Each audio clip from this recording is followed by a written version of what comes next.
Well, so much for a good day. Apparently module builder number 1 has developed a case of the leaks.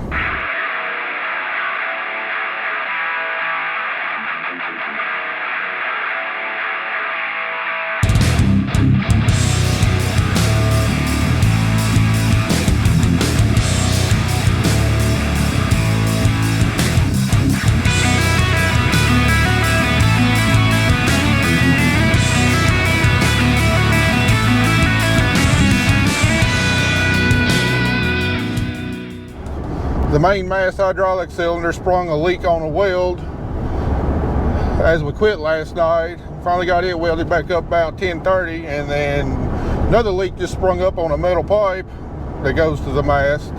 So got it off, taking it back to the shop, going to see if I can braze the pinholes in there.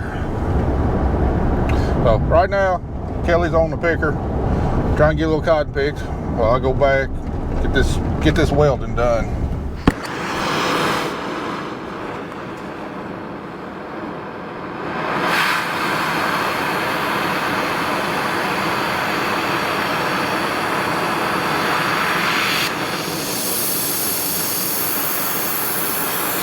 Alright, in case you're wondering, this is supposed to be a straight pipe, but 30 plus years of abuse have bent it up. So I don't have any brazing rods, so I'm going to try and do it with a welding rod here. Probably be a little bit more difficult, but it's a pretty thick pipe, so.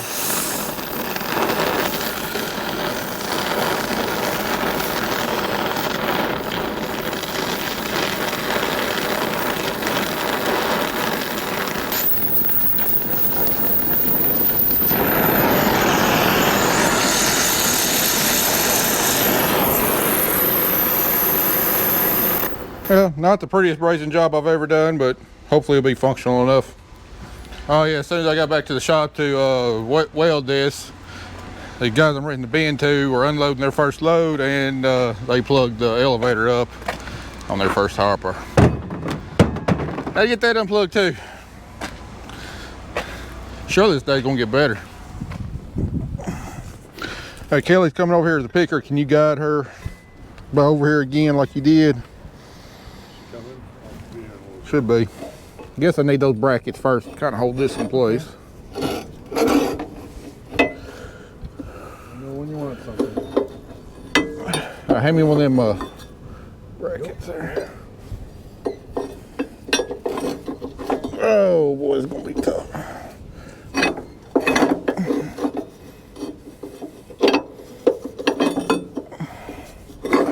Come on.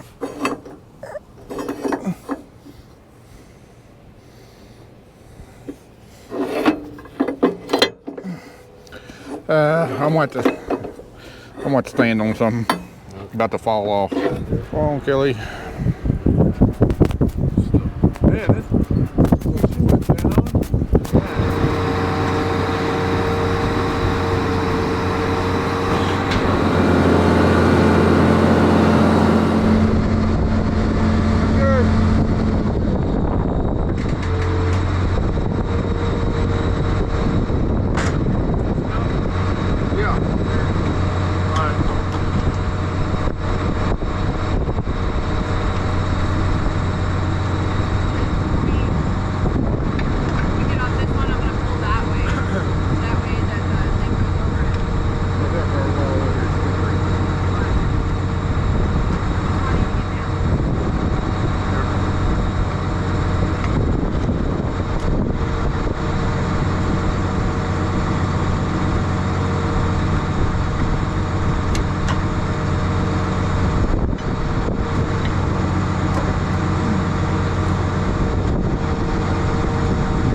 we can finally get a little bit of cotton picked.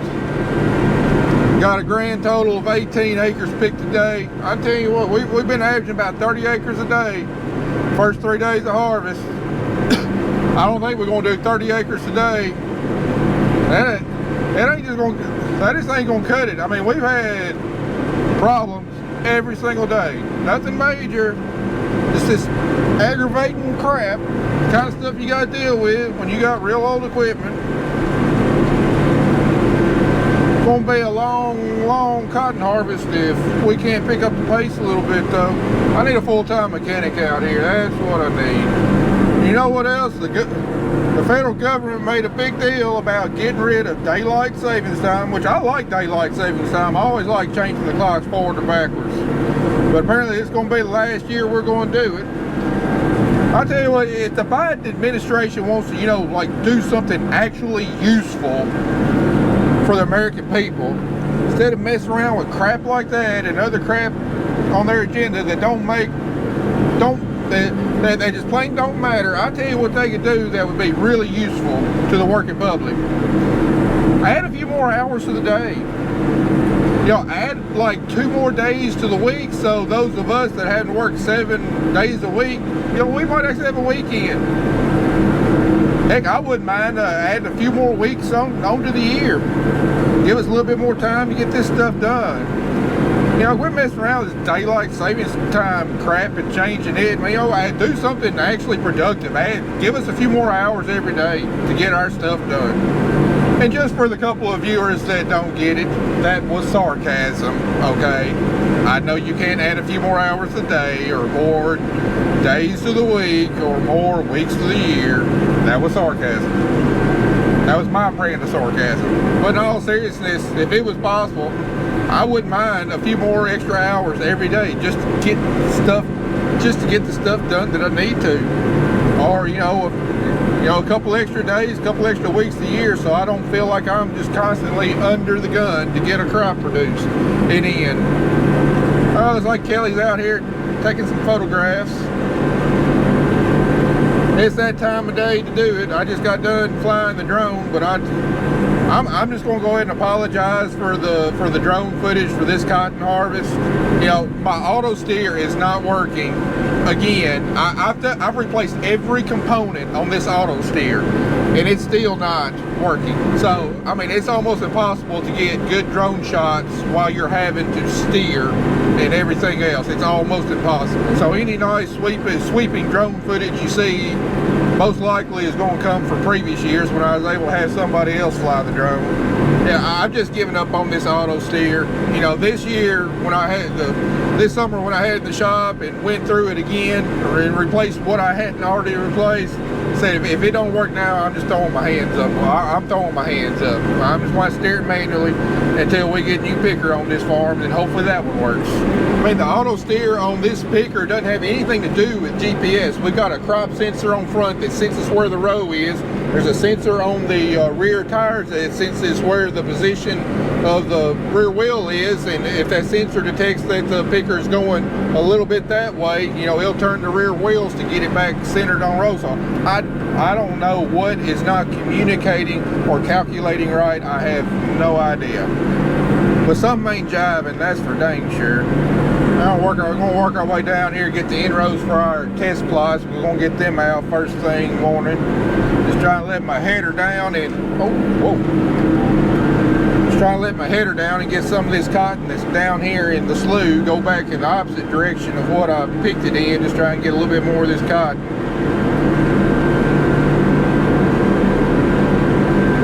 We're going back to the Biden administration and daylight savings time. Well, you know, pay attention. I mean, our economy is in the shambles. Anybody in government, both Republicans and Democrats, anybody politician cares about is freaking staying in power and getting reelected, not doing anything useful for the American public. Quit messing around with freaking daylight savings time. Some of us actually like it, and regardless, that ain't the problems in America. That ain't the problem we're dealing with in America. Focus your effort and time on something that actually does matter. Quit all this social agenda BS know, both Republicans and Democrats, quit fighting with each other and trying to make the other side look bad, and focus on getting this country back on track, getting the economy going, getting this massive inflation down. You know, the vast majority of America don't give a flip about climate change. They don't give a flip about transgender. You know, they don't give a flip about all this progressive BS. They don't even give a flip about what party you're from. All they care about is being able to put food on the table, paying their bills, getting a decent job, keeping a decent job. How they gonna put gas in their car? How they gonna heat their homes this winter? That's the kind of stuff that they care about. That's the kind of things you need to focus on. And guess what? It don't matter which party you are. If you help create that stuff for the American people, most likely you're gonna get reelected. So guys, getting to a serious point. By the time y'all see this, it's probably going to be after election day. But I hope when you go to the polls, you quit paying attention to all the dirty laundry that you see in the commercials, all the slandering, all the trying to make the other side look bad, because frankly both parties have got major issues. And really, I don't think either side really even cares about the average American. I think we need term limits for every political office in the United States of America, and we need to get a bunch of these multi-term congressmen and senators, get them out of there. Our founding fathers never intended for a politician to be a career. They intended for normal folks just like you and me, run for office, serve a few terms, do what we can to help the country, run the country, and then go back home to our way of lives and continue our careers. That's what they intended. They didn't intend for for a single politician to be a lifetime appointment. Anyway, when you go to the polls, I hope you looked at each candidate. I hope you looked at their record. I hope you looked at what they stand for and how it relates to your values. I'm not telling you vote for one party or the other, one politician or the other. All I ask and hope that you do is that you make an educated vote. You educate yourself about who you're voting for and why you're voting for, and all of that matches up with the values that you stand for. That's all I'm going to ask you to do. All right, ran over. I apologize. I didn't even mean to get on a rant. I just tend to get a little wound up from time to time. How many test spots do you have over here? A bunch. I got like, I don't know, 14 to 16 variety plots for UT, and then I've got that foliar fertilizer test plot for Helena. Got replicated I got it replicated 4 times each. Move. Don't you take your time, Gilbert? I don't even care. Don't tempt me. Seriously, just run me over and put me on my misery zone. I don't know how I'd ever live without you. Pretty darn easily. Oh, shut up. I hear you.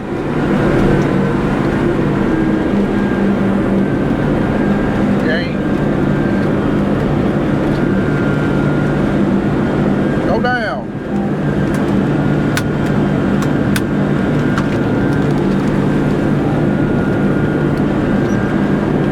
What the heck?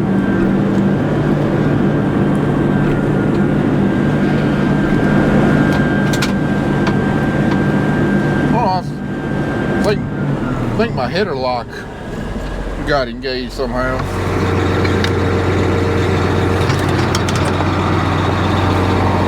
Yep, my header lock fell down there. Looks like my cable broke on me. Freaking fantastic. Now how am I supposed to fasten that back together? Well, get it back to the service truck I go. Please, absolutely cannot get on track today. Where are you going? Back to the service truck. The cable on my header lock snapped and the header lock fell down. But while I pull my hair out, y'all enjoy the sunset. Woo! Boy, it's pretty over a field of snow. Just to give you a little idea of difference in storm tolerance of some varieties, here's my variety plots. Tell right there is a little bit wider, and then this one over here is a little bit more closed up. That's just different storm tolerance in the varieties. And then there's one coming up here that's not storm tolerant at all. You see it right there? Well, I mean, it's just hanging out. It don't mean it's going to yield any more than the ones beside it, even though it looks like it will. That's just a less storm tolerant variety because it's not, the cotton is more fluffed out and not held in the bur near as strongly as some of these others.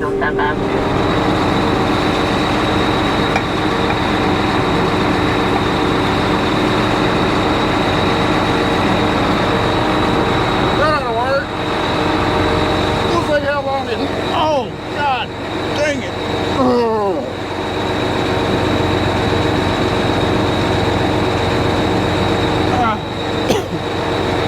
Now, let's see how long it lasts anyway. Well, something else go wrong today. I'm going to shut the picker off. Go to zombie trail tonight. Feel a lot more fun there.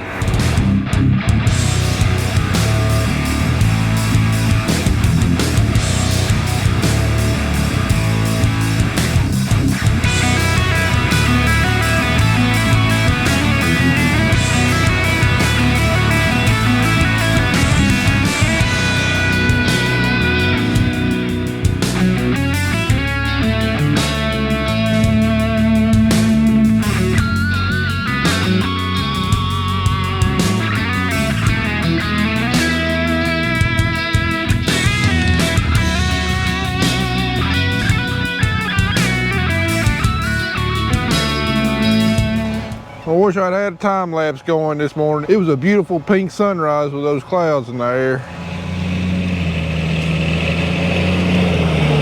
Module truck's head to go get my cotton.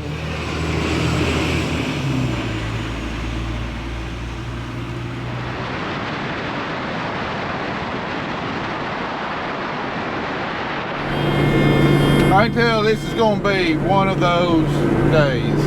Got out here this morning, get the picker ready. Had half of it done last night, and all of a sudden, halfway through getting the picker serviced, my tether button, which I can remotely control the units, goes out. It means my heads aren't greased.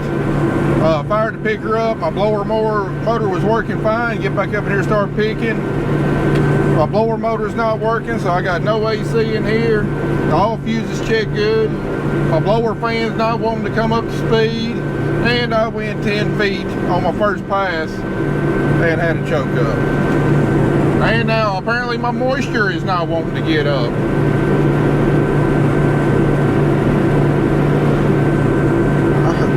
How many things can happen in one morning? Try this again.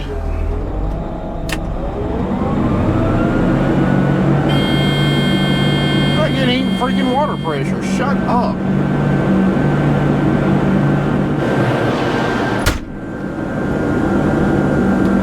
Alright, one problem solved. Apparently when I was checking, and my blower's back. Hallelujah. Apparently when I was checking fuses for my tether, I didn't put a fuse back in the right spot. God, I need some sleep. Alright, like I said last night, we out here picking we're out here getting the cotton variety trials at the University of Tennessee. Plus I've got 8 trials myself of a Helena foliar product. So we'll get these picked and then see if my tether has started to work or not, so we can grease the heads. I feel comfortable running a couple of hours without greasing my heads to get these plots picked because we got the guys out here. So I don't want to do any more than that. Run the risk of running my hands dry. So we'll see if we can get that figured out because that's the only way we've got to grease the heads is with an automatic greaser. Anyway, we got this pole buggy here that they brought out here. It's got scales on it. This is what we dump in to weigh the samples. and it'll dump it into my module builder. So, because this thing can't be easily moved, I'm having to pick one way, then pick back, same fly, get all the cotton, and then deadhead over here to the cold bucket. Heck yeah, there's another one. I'll tell you what, there's another one. Man, that armadillo's got so many new fresh holes out here. Oh, it's gonna be a minefield next year. I guess I'm gonna have to load another trailer load of them up and haul them out there to Griggs Farms and drop them off like I've been doing. Go ahead and get those suckers out of West Tennessee and into Middle Tennessee where they belong. There's another one. There's another one. Alex and Jesse. I got a surprise I'm gonna bring y'all.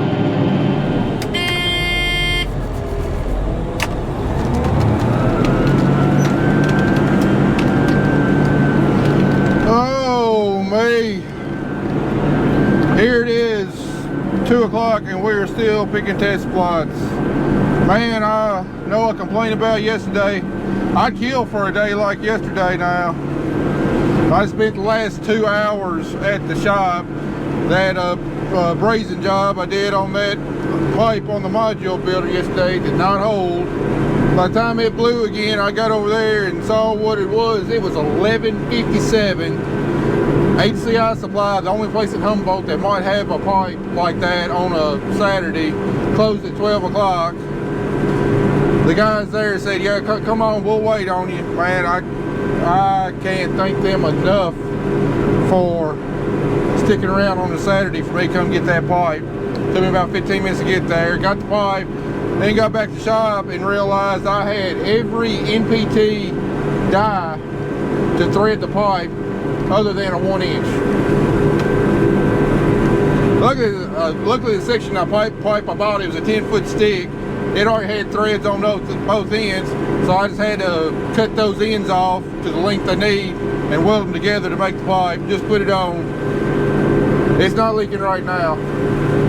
I mean, I'm absolutely filthy. It's been one of them days. Just another Monday on a Saturday. Total production today so far, 7 acres. Y'all about to see me get red in the face. Kelly just hollered at me on the radio, said that the handle on the tramper of the other module builder just broke off. I just need to go home and watch football. Well, I think I may have found the problem with the tether on my picker. The tether is the remote here that I can make the head spin to line up grease fits on drive shafts to grease it, but it's also what I need to use in order to grease all the heads, all the bars and spindles and gears on the head, because it's what activates the loop system. And if this isn't working, well, then I can't grease the heads, and the heads have to be greased at least once every 10 hours. So anyway, I think I tracked down what the problem was. I checked continuity on my switch and I wasn't getting any continuity when I pressed the button. I cut a jumper wire in the harness going back to the picker, and either if I had something other than like 10-gauge wire. Alright, there we go. Just gotta make this connection. See, my heads are turning. A little jumper wire.